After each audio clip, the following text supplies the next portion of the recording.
Welcome to the Newswire. Excited to be here with you. Before we get going, I also want to remind you the Impact Driven Leaders Summit 2025 version is coming up in just a handful of weeks. May 7th and 8th in Spokane, Washington. It's going to be an amazing 2 days. Go to idlsummit.com to get your tickets. Would love to have you there. Well, let's talk about today's Newswire. Today on the Newswire, man, Alex, it was a spicy end of the weekend. Here we are. I feel like every single time we come here, we could be talking about Doge, plenty of that. We could be talking about Ukraine, plenty of that. We could be talking about China, plenty of that. We could be talking about jobs. There's plenty of that. Yeah. We could be talking about Justin Baldoni and Blake Lively. Actually, they have moved out of the news cycle. I haven't seen Candace Owens really get into that conversation lately.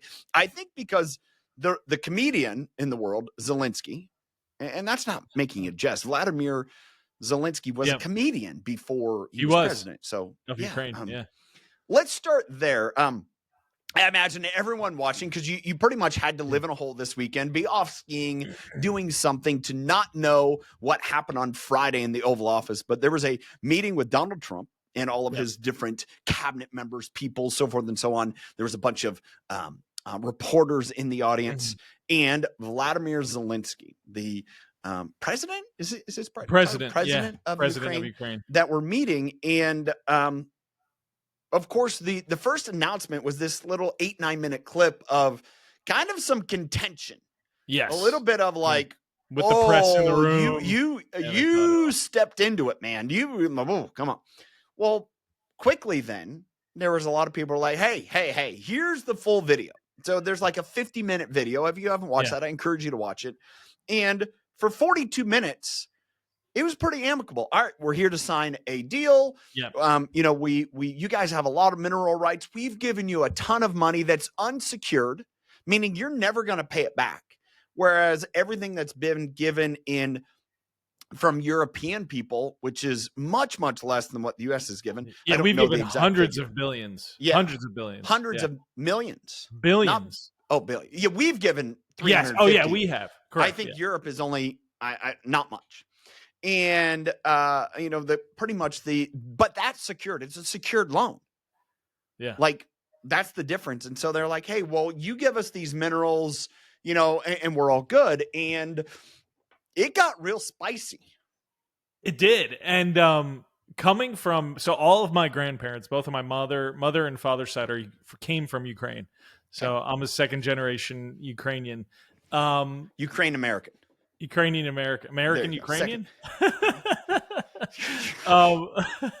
And I have cousins there. I don't know them. My brother speaks to them not that often, but maybe every few months. And anyway, it's like it came from, Ukrainians are very prideful, and they're stubborn, and like, I mean, it's kind of Germans too. Similar, yeah. East, that block area of the world, very similar, type of personality. And like, Trump's a master negotiator, and like, you have to understand the balance that he's trying to bring to the region, and it's all very strategic. Speaking with Putin and leaders in Russia to try to get a peace deal. Ultimately, I want peace. Like, I don't think. No one wants. Let's just stop right there. There. If we just consider the U.S. and think about this, if we look at them having peace, not having peace, right? How does it benefit or affect the United States? And I'm not talking about the altruism, like, I don't want people to suffer. Okay, great. I mean, we can go anywhere in the world and there's that suffering. But if we just think about the idea of peace, and taking that segment, and what does the U.S. have to gain? It's like, well, it's way easier to have more trade partners, both incoming product, outgoing product. We don't necessarily have some of that now because Ukraine is one of the largest producers of wheat in the world. And, their shipping capacity, their growing capacity is really limited, if anything at all. We have American owned and founded companies that have operations there in the agricultural trade. So that's been hampered. Yeah. At the same point, there's a lot of agriculture in Russia that the U.S. has, ability to send either technology or products there and or reap it. So those two partners, just from an agricultural, a business, a rare earth, those things, rare earths, not having peace between those two really kind of, I would say, negatively impacts the U.S. economy because it doesn't create like more trade in the world. It limits trade. 100%. And that's where, when that deal fell apart, I mean, they were there to sign the deal, So let's, but part of that is, they had negotiated several times, gotten to the place where, Trump had sat down with Putin. It's like, all right, come on, dude, what are we going to do? And, then he sit down with Zelensky. And of course, we all know Zelensky he'd spent a ton of time with the previous, I guess, regime or previous, presidency, both between Biden and the rest of them, spent a ton of time. And so I think, this is kind of first couple times that Trump had really interacted with Zelensky since this conflict. And you're right. I mean, they were there to, all right, it's drafted up. Let's sign. Let's go. Even to the point where, Zelensky was meeting, and it was reported he was meeting with other Senate members, cabinet members, or Congress members beforehand about kind of this deal and what it would mean. Yeah. And then everything went off the rails. Yeah, it did. I mean, it was just, I mean, I've saw all different kinds of posts, bashing Trump, supporting Trump on his reaction, and no one talking about, Zelensky. It was a mess. Here's the thing to that point, what's very interesting to me is, in having this discussion with family members and friends, for whatever people have thought about Doge, right, wrong, or indifferent, and being upset about it, because of a lot of the corruption that has been founded, even if only, whatever's been said, say the corruption is 50% of that, it's a lot. And it's going into the state level and understanding, oh, wow, there's no one, like, there's no checks and balances on this stuff. Like, in the state of Washington, there are credit unions which are not allowed to donate towards political activist campaigns that are doing so. It's crazy. They found this out, and it's like, whoa, that's a big no-no. You can't do that. And so it's caused a lot of looking into it. And so take whatever you want about all this Doge stuff the last 6 weeks or so. And now all of a sudden we get into, I think what it gave is a large part of the country who wants to be upset with Trump. Okay, say what it is. If you want to have a reason to be upset with Trump, it gave them a finger hold to grab a hold of and see that's where he's wrong.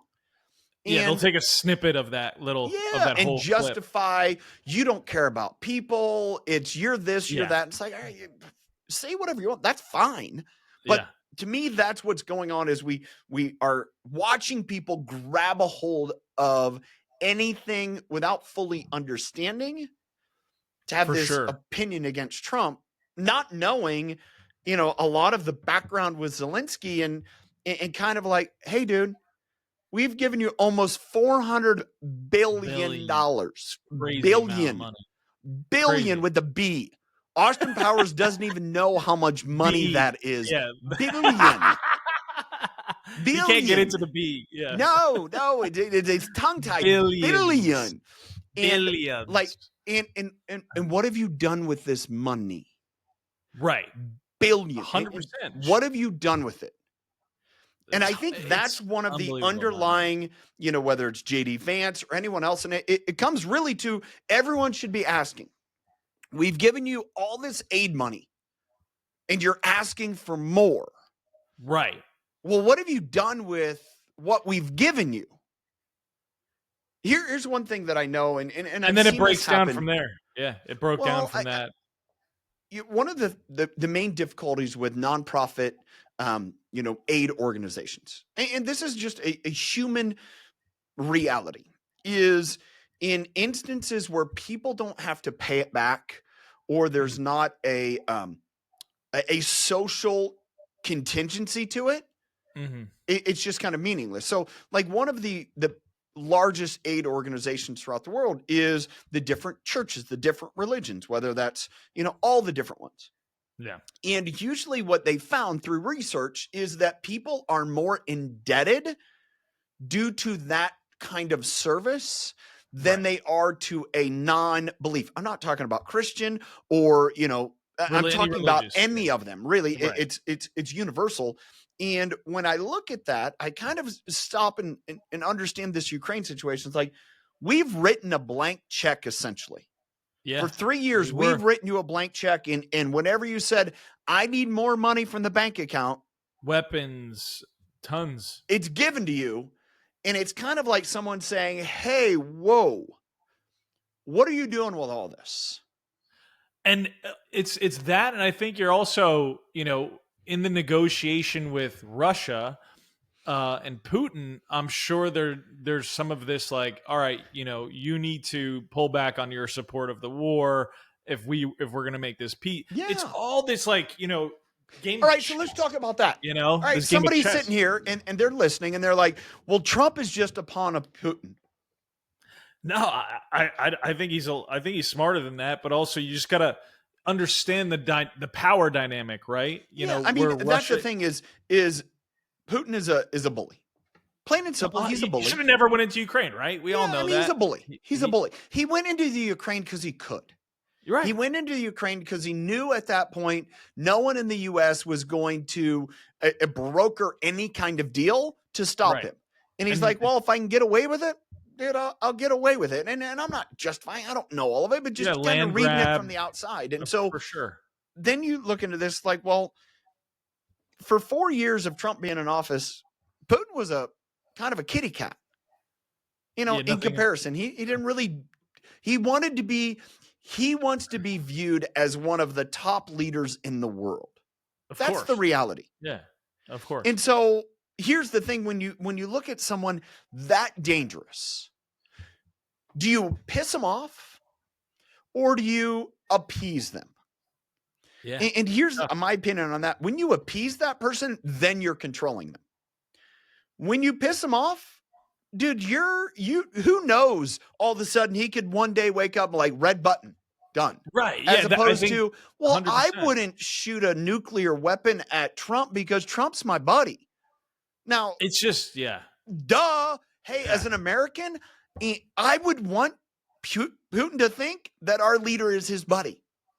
I mean, keep your enemies, your friends closer, enemies closer. Like, I mean, it's true. It's old saying, but it's very true. I mean, so going back to the Oval Office conversation, one of the big sticking points that I picked up and gathered is that Zelensky was really saying, and this was paraphrasing, I need American boots on the ground to be our police officers, our security force.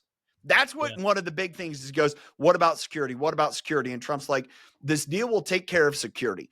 This is a binding ceasefire. It'll take care of security. Essentially what I heard from Trump is Trump saying, I don't want to get into another Iraq. I don't want to get into another Afghanistan. I don't want to get into another Korea, which after 75 years of footing the bill to be their police officers, we still have 40 to 50,000, servicemen sitting in Korea.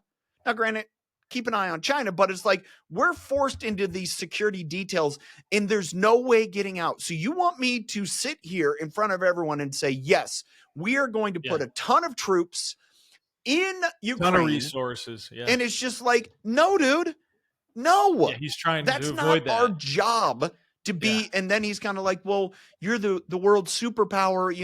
You have an ocean in between. No, stop. You're missing the point. You're trying to broker and say the only reason I'm not going to sign this because I'm in front of all these reporters is if you say we're going to put troops on the ground. it's like the Zelensky made the error. It's like they've obviously negotiated this deal prior to the meeting. Yeah. He tried to renegotiate the negotiated deal on live television. Like it was a total setup. Like that's where it was. He messed up, man. It's like, dude, what are you doing? Like we negotiated all this. Like no, there's no security. I've told you 16 times. Right. There's and no security coming. Right. And now you're coming in live in front of all the press as like trying to, I guess catch him, and be like, hey, one more thing we need to add in this thing that we never discussed. So and here's the other layer. It was a bad negotiating on Zelensky. The other layer that we don't know. I haven't sat in those rooms. We haven't seen video in those rooms. But it seems odd that, Trump and Vance especially would say, dude, you've never said thank you. To me, that bodes to a lot of previous other conversations where they've just been waiting to say, hey, we're willing to do something, but, at least be grateful for everything we've contributed to you. And what it sounds like, again, is Zelensky's just trying to get more. He's trying to get more, trying to get more, trying to get more. Yeah. And he gets called out for it.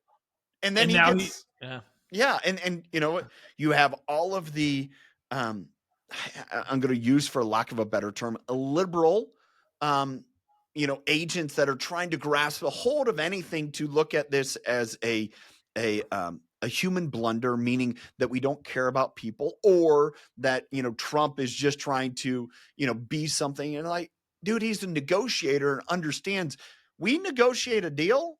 Yeah. I sit on a board and we had a merger. This is like 3 years ago now. And going into that, I was on the board beforehand, on the board afterwards. And I said to the rest of the board members, I said, hey, it's never too late to say no. Mm-hmm. Because the problem is you get to that table no different than this. And all of a sudden they throw a curveball and you're like, I've already kind of cashed the check. Like I need to get this done. It's like, it's never too late to say no. And I think that's what Vance and Trump and Rubio asserted. It's a no. And if you want to come back to the table, well, you just missed out on the best deal.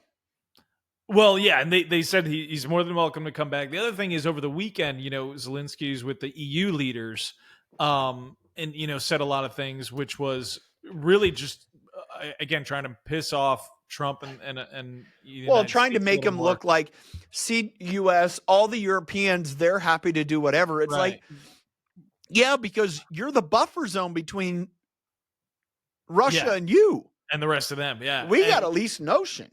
I think whatever they do, whatever they decide, we have to just try to ultimately get to peace, end this war, and no tens of thousands of more people don't need to die, and figure out how we can make a deal instead of trying to get something at the last minute, to like security. I mean, I think that they could have probably figured that out even after signing that deal.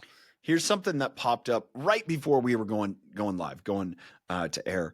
And it's this headline: as Europe mobilizes behind Ukraine, it's sitting on a $218 billion ace card, and it's being urged to play it.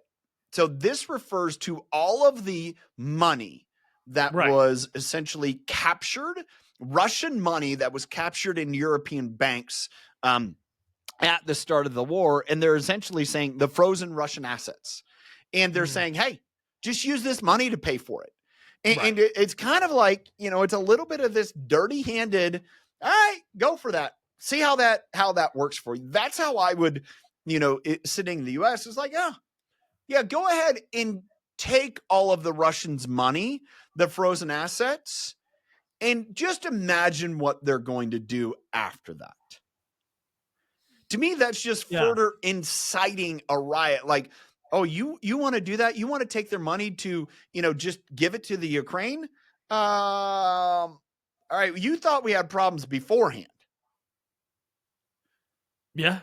The other thing too, that the headlines, I don't know, Tyler, between a Associated Press, New York Times, I'm just reading through some of these headlines of just like the diabolical ending of, Ukraine peace talks, and, what was this other one? Trump's Oval Office thrashing of Zelensky shows limits of Western allies' ability to sway U.S. leaders. Some of these are just ridiculous. But the other thing, too, to me, that's a good thing. Because here's the problem, and this has been, we've mentioned it earlier, we talk about Afghanistan, Iraq, some of the other places. Whether we want to be or not, and I have a friend who's retired Marine Corps. And it's been very interesting listening to him share about some of these things. And he goes, we've been a warmongering state for 30 years. Mm-hmm. We have. Since the first Iraq war in the early 90s, we've been a warmongering state. We've wanted to elicit war. So you go back to some of these other presidents, they would have gladly been willing to jump into the boat with Zelensky and say, we're going to take down the Russians. That's essentially what I've gathered. And it's now we have a leader saying, no, I'm not going to play that game. No, I'm going to play the game. You say that. Well, but I mean, stop and think about it. It's no, I'm going to play the game that keeps the most Americans safe. That's what he's doing, everyone. Yeah. He's keeping the most Americans safe, whether you realize it or not, as far as dumping money into a place that is, doing nothing for us, like making sure, all right, is there money worthwhile for our safety? And to the hundreds of thousands of potential, service members that would get dumped into some type of skirmish if we went willy-nilly and said, absolutely, we're going to go in there with guns ablazing. No. And I think this would be a good segue into other things. It's like no one in this country wants to go into a war right now. We're but here's what I would say that they don't. No one wants to go to a war, but I don't think we have enough people understanding that what Trump is doing is mitigating a war, whereas most people think it is almost heightening the tension. It's like no, he's diffusing it. Not picking a side and making Zelensky put his tail between his legs a little bit. He made the mention. It's like, both of you are not going to be happy. And it's how can, you be unhappy and okay with it? Can we get this deal? Because, Putin, here's what I expect. Putin's not going to get any of the Ukraine. Maybe the Crimea, whatever else. He's not going to get much of it out of the deal. And he's not going to get the parts he wants. Yeah, the Ukraine's not going to get U.S. to set up a military base and be present and say, now we're your, iron shield. Well, I think even the last article that I read in the BBC, Zelensky, it seemed like his tone was shifting. Maybe some people were in his ear, was like, dude, you fucked up. Well, I saw there was, I saw like one of the I would say, representatives in the Ukraine. It's like, all right, this is enough. We got to get him out of office. We need to have another representative, which I think is probably the case. Zelensky's been in office quite a while. They've suspended elections, and it's just kind of like, all right, dude, you had your time with Biden in that camp. It's maybe someone else's turn to come to leadership. And he should be thinking about his people, right? Not himself, and yes, I think Ukraine having a strong Ukrainian army is the best security they will have. Not having someone else like the U.S. come in and be the security. Strengthen your own military so you can protect yourself. Which you've had almost $400 billion to do so. Right. And that's what he said. He's like, he changed his tone. He's like, I'm more than happy to come back to the White House, and the mineral deal is still on the table. It's like, dude. Which again, I think somebody told him, dude, you screwed up, and that's as much a tail between your legs and say, all right, thank you so much. What can I do to make this work out? It's like, we'll see. But let's go talk about a few other things. Let's do it. One of the other things that is happening in much of our, I would say, media flow is the thought of the, getting rid of government jobs, cutting back. And, one of the things that I look at it is, and I've seen people are, when we saw this a few years ago, when we had the energy department really cut. When I say energy department, I'm talking about pipelines, LNG, all of those businesses. When in the early Biden administration, they, said, we're going to cut down on all those things. And one of the press secretary comments at that point is like, well, you're just going to have to go get another job. And, now we're on the heels of, pretty significant layoffs in the government. You have different agencies that maybe aren't getting all of the promotion from inside of government policy that are laying people off. And there's been a lot of like uprising as like, how dare people get laid off? I think I shared a story with you, someone locally here that was laid off from a dam. And she was hired, this person in the interview was hired based upon what I would say a DEI exemption.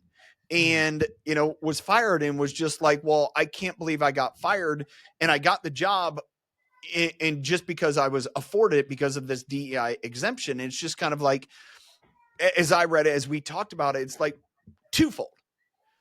You're not guaranteed a job in this world. Oh, we got a visitor. We got a visitor. I mean, that hair is on point today, Alex.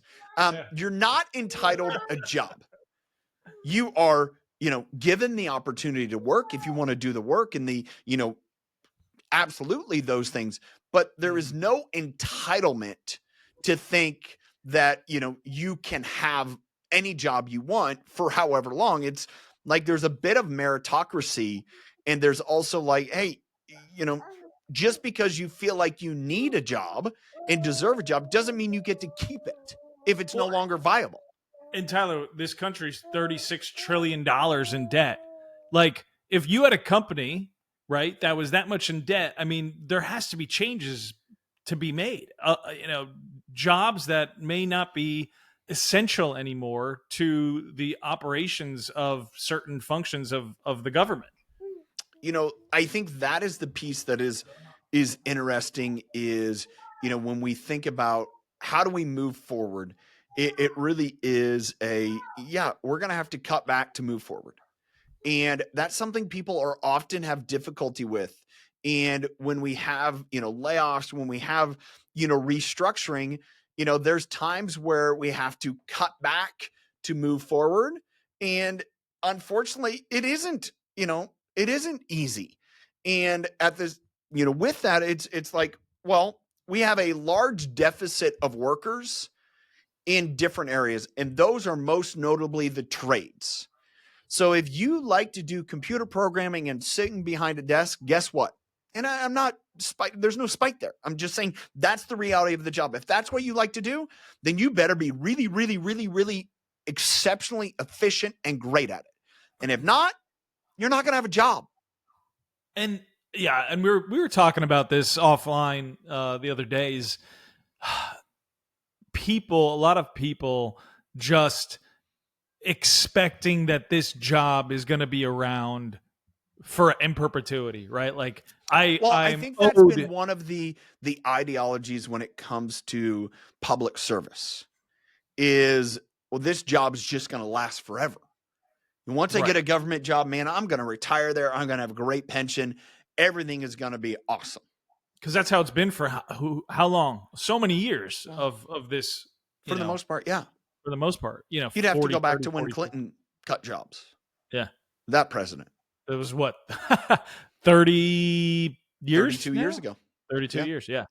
So it's been a long time, since there's been any shakeup or change in federal employees and jobs. And, listen, it affects all sectors, all people. I mean, I'm sure everyone's been fired or let go or released from a job for whatever reason, at least one time if you've been working, I mean, obviously, unless you've been working by yourself, but still there's fallbacks. But that's just part of it, man. It's just, well, I think it's part of life. And, it's part of, hey, I do what I do because I can make money doing it. If all of a sudden I didn't make money doing it and people said that, hey, your job isn't valuable, then I got to look at doing something else, not just because I feel entitled or able to do it. And unfortunately, that goes into AI is going to drive a lot of this. Artificial intelligence.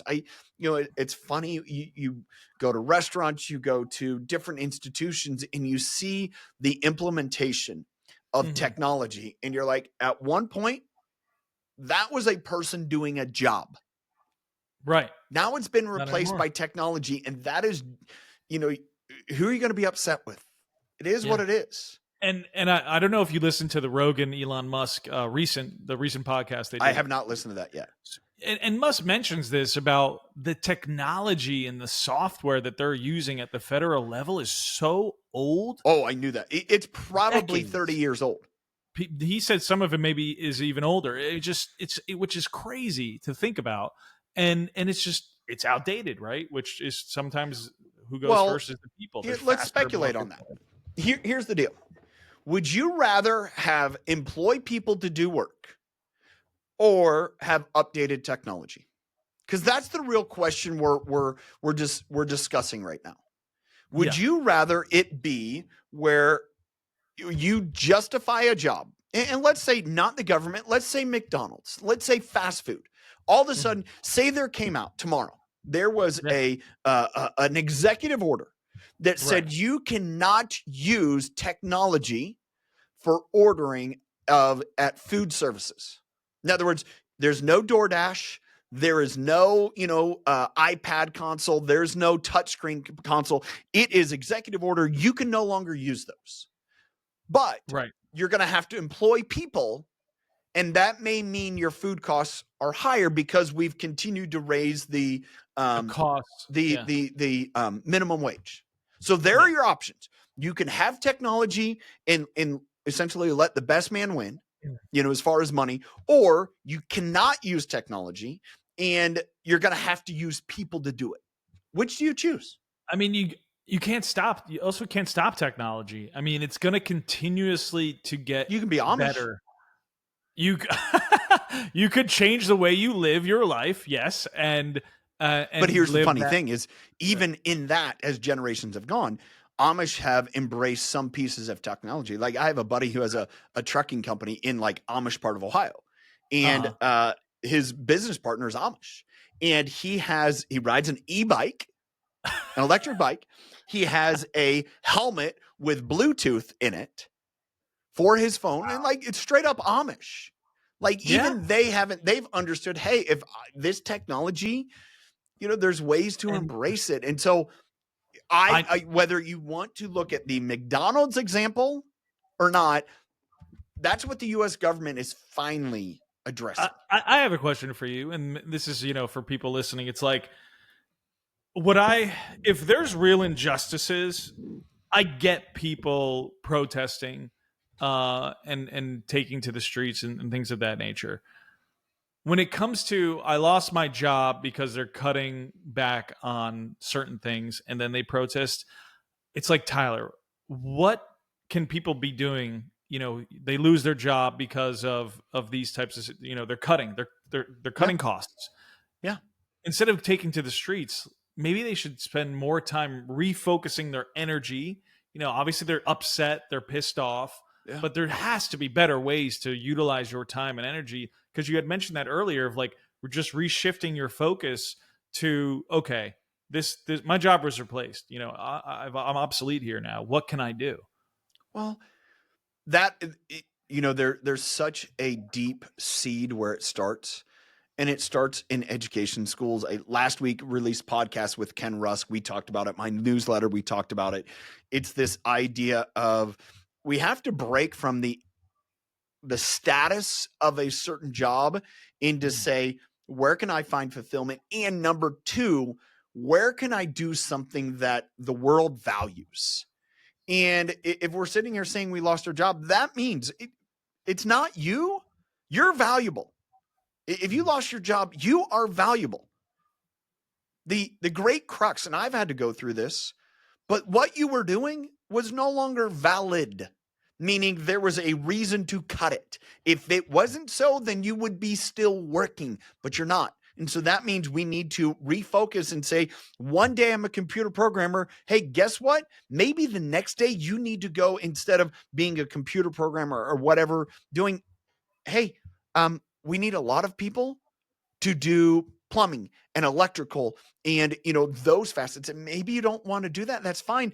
But guess what? Those industries are yearning for more technology because they're consistently behind on people. So take your skills from one and go find ways to apply it to the other. I look at it as no different than what's happened to happen for so many veterans. They're trained in the military. They're given all of these amazing skills under high stress situations.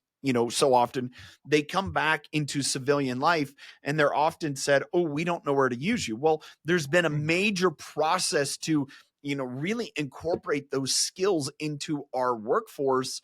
And we're finding out that, some of the greatest, I would say, officers in the military end up being great civic leaders too, because of the transfer of ability that it takes someone from an outside perspective to say, hey, you ran logistics for a 600 person battalion in the Marine Corps. Hey, guess what? You can come over and run my operations of my trucking business. And just being willing to see those, that's what we're going to have to see going forward, which is only going to be healthy for us if we embrace it. Yeah. And if we fight it, you're going to be miserable. Everyone around you is going to be miserable because at the end of the day, everyone has value. But now all of a sudden we have to find a new, if we're a key, we have to find a new lock to unlock because the old locks are gone. That's great. I don't know if you saw the tweet or a post. Did we call it? What is it now on X? I mean, tweet. It's I just think everyone post.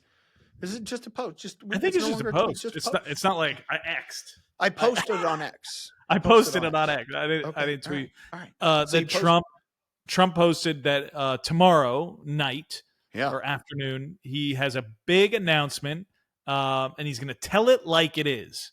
Oh. Any speculation around what? Because I don't believe it's a State of the Union. I think it's just an address to Congress.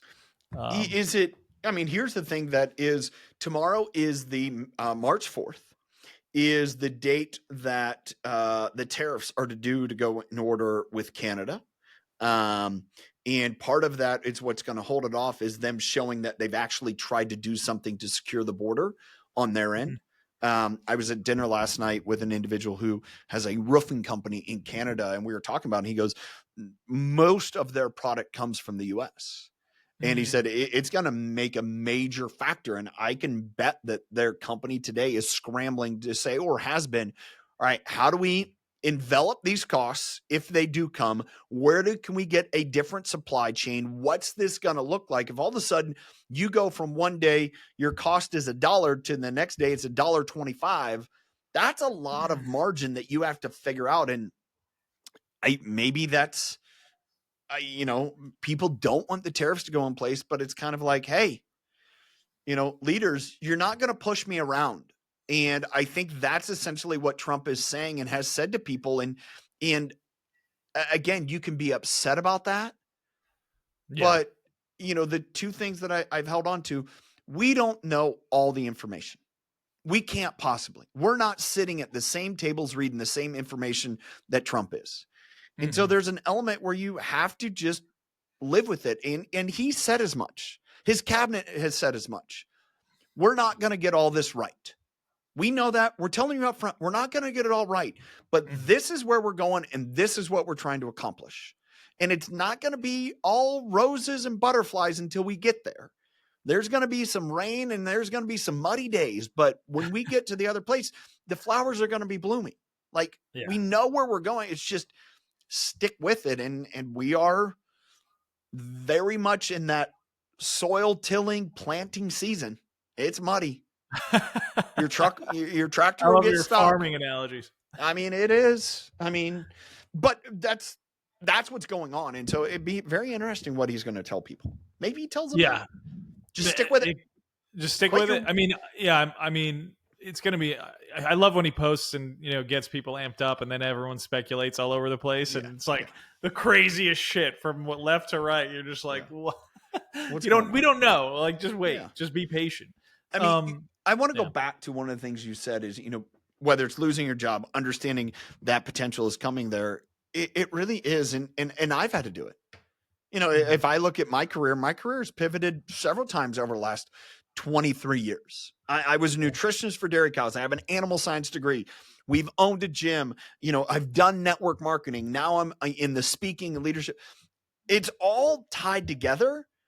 But if I said I'm going to live or die by doing the first job I've ever done, right? No, life doesn't work like that. And again, it took me some experiences. I'm grateful for those experiences, but that opportunity is ahead of everyone. And I think the more nimble and flexible you're willing to be, and it's like, just where is there a need?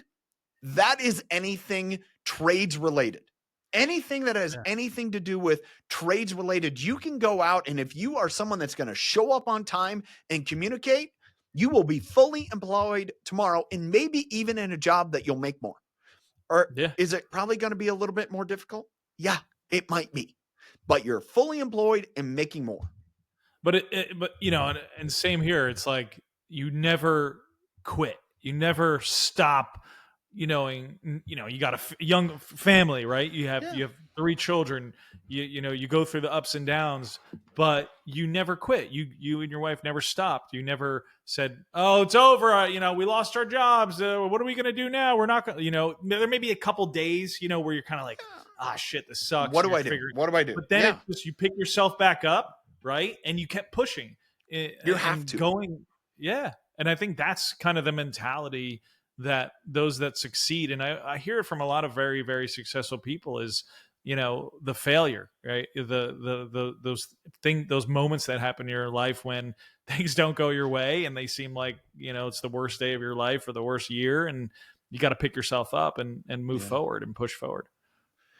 Recently I've read several stories, talked to several people, and it was mostly about immigrants into North America, both the US and Canada, and often came with nothing. Often came to, North America, and they left all of their assets, everything back in Europe, essentially, or in Africa, wherever they came from. And one of the great driving forces is, I will do whatever. And when you look at the number of people that have had that mindset, they have been wildly successful in regards to success being, I've done something fulfilling, I've done something valuable to society, I've been able to care for my family. And the difference in mindset is, do you come here or do you live here and you ask for a golden pathway, a Willy Wonka ticket forward? Or are you willing to do the work? Andrew Carnegie came to the United States with nothing and ended up building one of the largest financial empires in all of his holdings ever. Came with nothing. Elon Musk didn't have a lot when he came to the US. He went different schooling, whatever, didn't have much. Bill Gates didn't have much. You look through these number of people that weren't college graduates that just did the work. I was reading about a farming family who came from war-torn, pre-World War II Czechoslovakia into Southern Ontario and have made an absolute empire in agriculture. And they didn't have a choice, and they were Jews, and they were being forced out and kind of like, hey, you're next up to get, sent off. And they're like, no, we're going to go wherever we can go. And that's happening with a lot of Ukrainians into the US and America, and they're going through the proper channels. And here's the big problem that people need to realize is, if you're getting laid off and you want to be upset about getting laid off, you are getting replaced by someone who's willing to do the work, and they may not be American. They may not be here, but they're willing to do the work because they value the opportunity of, hey, I have a lot of opportunity. So, why is it somebody that can come here, not know English, and be a tremendous value in our society, and yet people that have been born, have been given opportunities, the freedom to go educate themselves, and are unwilling to do it? Tyler, maybe a piece of advice, like if you are someone who maybe mentally can't push through it, right? That is feeling like they're resentful, they're pissed off. Like, is there something they can do to kind of flip that switch? Get around different people. You have that opinion because of the people you're around. And that's the hardest. There's a teaching, and it's about crabs. I've never gone crabbing. You throw a crab pot into the ocean. Yeah. I've never gone crab. You have? I have. Yeah. It's fun. So as I've been told, the thing happens with crabs is if you catch one crab, it'll constantly get out of the pot. You have two crabs, they continue to pull each other into the pot. You can leave the lid off. They're not going to get out. Yeah. And that happens with people is when you're around other crabs, they're going to pull you down. So what you need to do is you need to go get around people that are going to lift you up, that are going to encourage you, that are going to connect you, that are going to say, hey, you're worth more.